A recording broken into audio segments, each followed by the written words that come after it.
Hi guys, welcome to Tito Talks. If you're new here, by the way, my name is Henry, and dito sa channel to we talk about wealth, health, and relationship. So if you're into that, if you're into those things, right? Please consider subscribing. So this is for channel was created for specifically for Filipino men in their 40s and up. Pero itong video na to, I think it's applicable for all ages.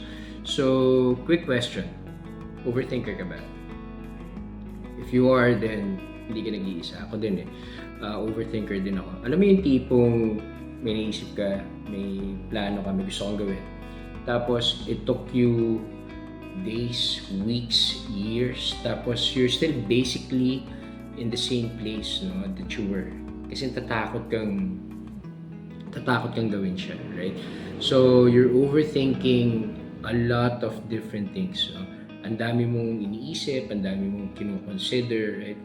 And feeling ko, it has a lot to do with our conditioning, with our educational system. So, ano ibig sabihin nito? Kasi guys, pag binalikan niyo yung panahon na papasok kayo ng college, right? So, back in the 90s, pag papasok ka ng college, you would go through entrance exams, right? For some colleges, may interviews pa yan, right? And meron ka ng one shot eh. One time lang yun, right? If you fail it, wala na. So basically, you go through a ton, right? A ton of preparation. Aral ka talaga, right? Practice mo yung interview mo. Kung may interviews yung university na yun. Tapos, ang goal mo is to really make sure na pumasa ka, right? Kasi one time lang yun eh. Pagka hindi ka pumasa, then you're off to the next university. Apply ka ng ibang university. And also, pag nasa college ka, like similar experience when you were in high school or elementary, right? Gusto mo pag nag-exam ka, you know, gagawin mo yung lahat to make sure na you have a very good opportunity to pass that. Kasi po siya ang bobo mo naman pag nag-retake ka sa college, right? Hindi mo naintindihan yung klase, yung subject, and of course, you don't want to look stupid no, sa harap ng mga klase mo. Which I think is a very good thing, and wala namang masama doon sa ganong klaseng conditioning. If you want to pass an exam, right? If you're going to take a licensure or exam, sorry, hindi na licensure, exam. One time lang yun eh.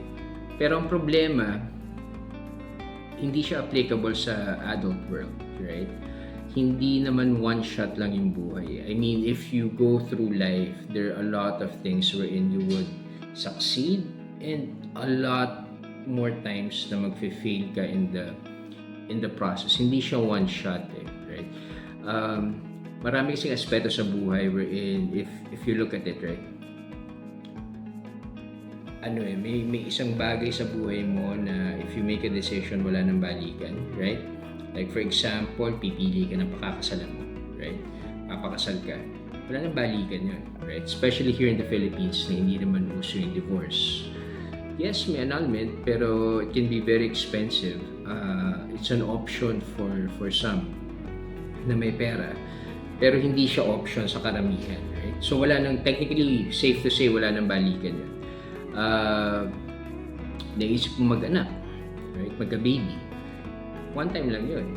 I mean, pag nagkaanak ka na talaga, wala nang balikan yun, right? Hindi mo naman pwedeng pamigay yun, right? Hindi mo pwedeng lagay sa ako, pamigay mo, right? Hindi mo naman papaampun yun sa mga kamag-anak mo, not unless talagang in dire need ka financially, hindi mo kailangan. Siguro for some cases may ganun, no? Medyo extreme.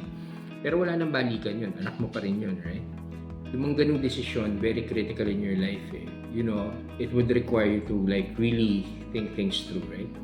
Pero may mga parte ng buhay mo na, you know, pag pinasok mo siya, it can be reversed. Hindi siya one-shot deal. So, for example, ano ibig sabihin? For example, you want to start a business, right? You want to start selling milk tea or mag-open ka ng sari-sari store, right? So, you can go through that decision. Pag hindi siya nag-work, you can go back to the drawing board and start a different business, right? Pwedeng this time, ibang negosyo ka naman, nagbabuy and sell ka ng kotse or what have you, right? But you can always go back. Hindi siya one shot tapos total failure ka na, tas you can't correct it, right? So, mostly in life, I've learned na gano'n naman siya, right? May mga certain aspects sa buhay mo and konti lang siya na you need to really think about it. Kasi pag tumawid ka doon sa linya na yun, wala nang balikan.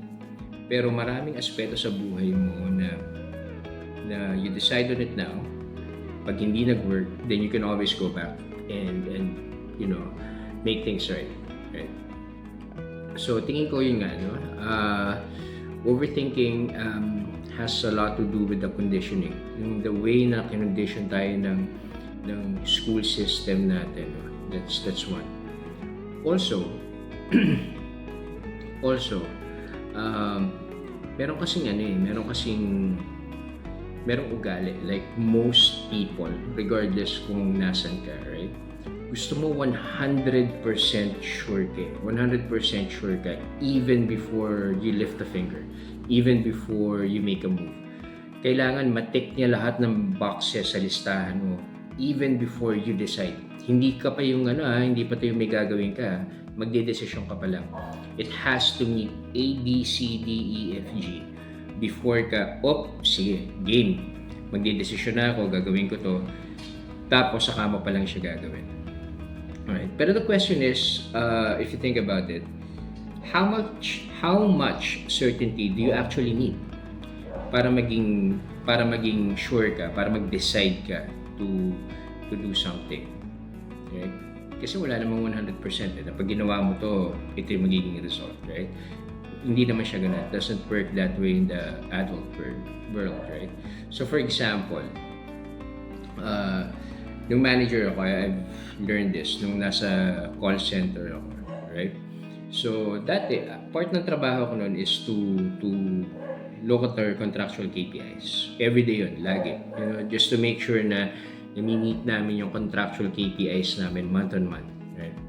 And pag gusto naming i-address yung KPI kasi hindi siya okay, you know, bumabagsak siya, nagbabayad kami ng penalty.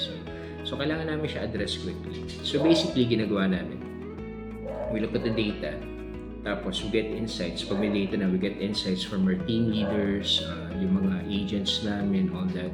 Sometimes other departments, may QA, may trainer, ganyan. Now, once the data and the insights are in place, yung ginagawa namin nun is to come up with a hypothesis, right? So, ito yan, na-identify na namin yung root causes to the hypothesis, then we come up with an action plan, an experiment per se. Kasi hindi naman kami sigurado pag ginawa namin yung action plan na yun, it will work, right? Pwedeng yes, pwedeng no, pero either way, we will learn something from it, right? So, na-realize ko, right, after doing it for like 22 years, sobrang applicable siya sa buhay. Like, if you do something, if you want to do something, regardless if you succeed or you fail, right, you will always learn something from it. Like, let me give an example. Kunwari nag-start over ka at mid-40s, right? Nakaisip ka biglang mag-shift ng career or to become an entrepreneur, right? Mid-40s ka na. And, you know, if that fails, you will learn something. A lot of things actually. Pero if that succeeds, may matututunan ka pa naman. Either way. Pero kahit ano pang maging resulta, maging success man yan or failure, right? Hindi naman siya katapusan ng mundo eh. Diba? You can always go back to the drawing board. Tapos, you know, you can make things right? Come up with a different idea this time, a better idea kasi you're a lot smarter compared sa yung nag-uumpisa ka. Alright? And also, feeling ko the reason we're overthinking is because malala niyo ng bata tayo, right? Especially mga batang 90s, right? Wala naman tayong cellphone noon. I think yung cellphone na invento yun nung I think I was already in college at the time. So parang mga second year, third year ako na. Mga Nokia pa uso nun, hindi pa uso yung mga smartphone. Analog pa nun. Naalala ko nun yung usong laro pa nun, yung snake. Pahabaan kayo ng snake, right? I was in college at the time. And naalala ko if you were a kid back in the 90s, right? Boredom was not something na na alam mo yun, kasi ngayon pag na-bore ka, you grab your phone, mag-TikTok ka bigla, mag-YouTube ka, or kung anong social media platform ang gamit mo, and you just go through it right? Dati, we were very curious di ba? We're very playful, imaginative, we're curious, right? And hindi natin concern yung failing. Kunwari nakapag cops and robbers ka, bago ka tumakbo, right? Hindi mo naman concern yun. Ang concern mo, gusto mong sumali lang, right? Like failure was not a thing. We're very curious nung bata tayo. Pero as we go through the process of growing up, right? Nagkaroon tayo ng certain level of worry, right? So constantly, naghahanap ka ng threats, right? You want to be safe, ayaw mo masyadong mag-take ng risk. Simply because ang daming pumapasok sa utak mo, ang dami mong iniisip. Mostly fear, fear, doubt, right? And feeling ko it's one of those things na causing people to overthink, right? So, ang tanong, so kung overthinker ako, anong gagawin ko, right? So, what's the workaround? Ano ba talaga yung pwede kong solusyon dito? Step number 1 is you need to identify or you need to recognize na you're overthinking, right? So, tulad ng question ko kanina, the first question that you can ask is, gaano ka certain ba ako dapat before I make a decision? Like, is it 50%, 60%, 70%, even before I decide? Right? Second question na you can ask yourself is, what's the possible worst thing that could happen if I do this now? Right? So, I think those questions would actually help you, right? If you're thinking about something, right? If you're thinking of starting a business, starting a channel, right? Dating a girl, right? If you're a single dad like me, if you're dating a girl. Kasi if you think about it, pag nakikipag-date ka, right? Pag nakikipag-date ka sa babae, what's the worst possible thing na mangyari? Right? Not unless may actual physical threat kang naisip, right? Pero mostly, 95% of the time, wala naman. Magkakape lang kayo, magdi-dinner kayo, and all that, magkukwentuhan, right? The worst thing that could possibly happen, sobrang boring ng date mo, right? That's the worst absolute thing na pwedeng mangyari. And ang mangyayari nun, hindi mo na siya chat, right? Feeling ko text wala naman niya. So, hindi mo na siya chat. For some, ghost. Hopefully, hindi ka ganun, no? Hopefully, hindi mo ghost, right? It's not a good thing, right? Pero yun, no? I mean, hindi siya end all be all of things, right? If you start a business, kung like start ka ng YouTube channel, it did not work. Pwede mo naman siyang itigil. Pwede kang gumamit ng ibang platforms like Facebook, TikTok, IG, if that's your thing, right? If you're gumagamit ka nun.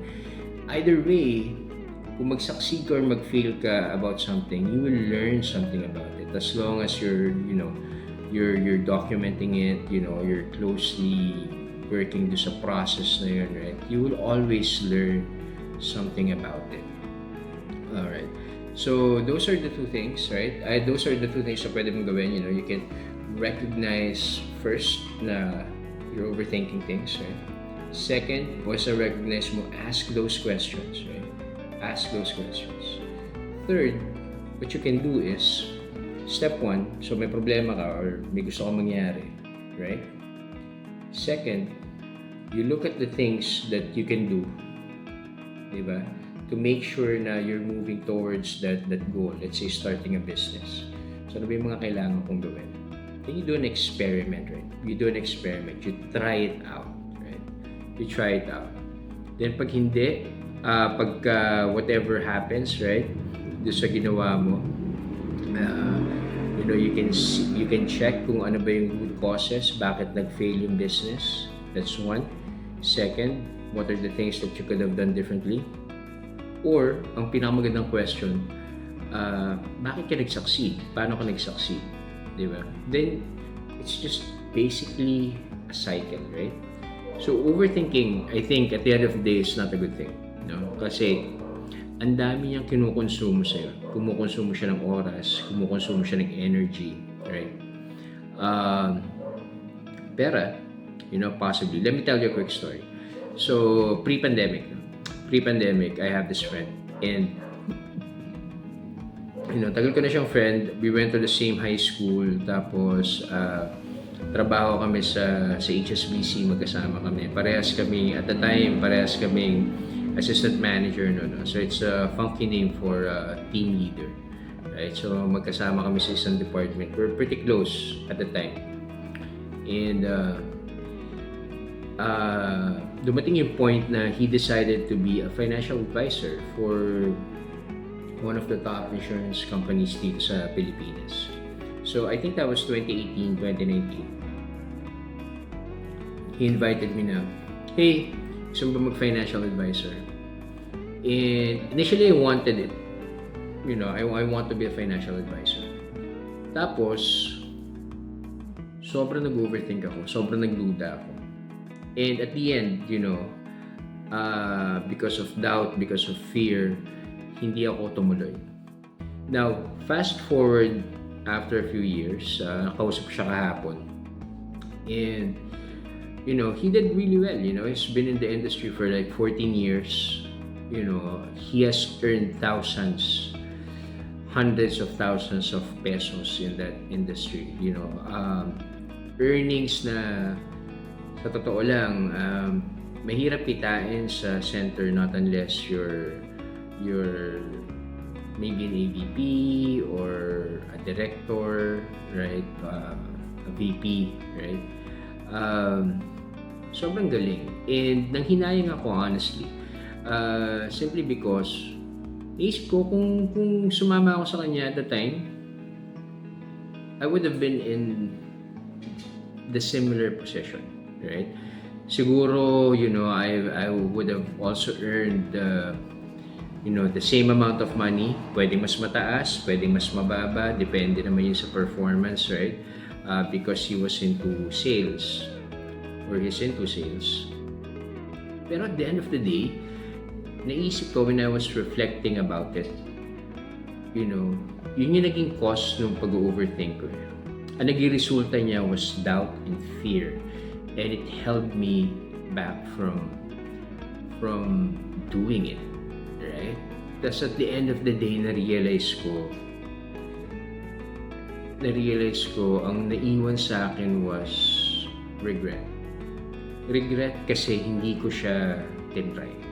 Kasi if you think about it, kasi sinubukan ko siya at hindi siya nag-work, wala akong what if, right? Walang regret. Kasi simply because alam ko yung result right? Kung nag-succeed naman siya, then boom. Yeah, right? Panalo. Either way, I could have learned. So, I hope, this video enlightened you a bit. Hindi naman siya ganun ka-lengthy na video. This is an off-sked video. Ang normal uploading ko ng video is every Sunday. I just want you to know that this is going to be a normal thing. Normal videos would be published on Sunday, pero may mga off-sked videos like this. If this is something na gusto mo, yung mga content na ganito, please like the video, share to a friend kung may kakilala kang overthinker. If you're up for it, type overthinker sa comments below. Write your experience kung kailan ka nag-overthink. I would love to chat with you about it. And nga pala, I posted the link below. And it's a Google form. So it's designed to capture your email address. Kasi every Monday, I'll be sending out a newsletter to all those people na nakalagay doon sa email list na yun. And the goal again is to create a community around this channel, right? One more thing, I also created a Facebook page. I'm going to link it down below. And maraming salamat po for watching the video. I hope you have a great night with your family. And I'll see you in the next video. Bye.